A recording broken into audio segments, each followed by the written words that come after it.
When did you start getting into songwriting, and how was that for you?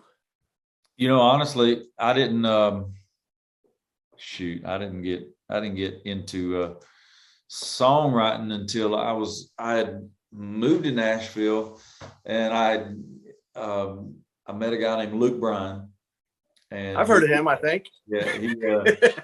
we had a mutual friend, and that guy was like, "Hey, Luke needs a piano player," and so I went out on the road with Luke and just kind of was picking his brain, and I was like, "Hey, man, what can I be doing? How do I get to the next level?" Mm-hmm. And he's like, "Man, are you writing songs?" And I said, "No, I'm not, actually," because my buddy had convinced me that writing songs, you were born to write songs or you weren't.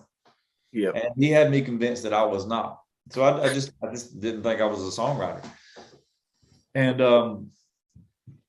when he told me that, he's like, "Dude, you need to be writing songs. You need to be writing with different people. You need to be writing twice a day. You need, all that."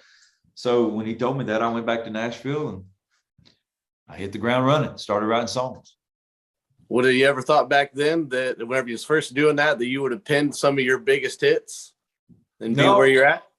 That was, and he told me, he's like, you have a story to tell. Yep. And nobody can tell your story better than you. So get after it. And as far as having songs on the radio that I've written, that was not necessarily like the focus. I just was trying to tell my story.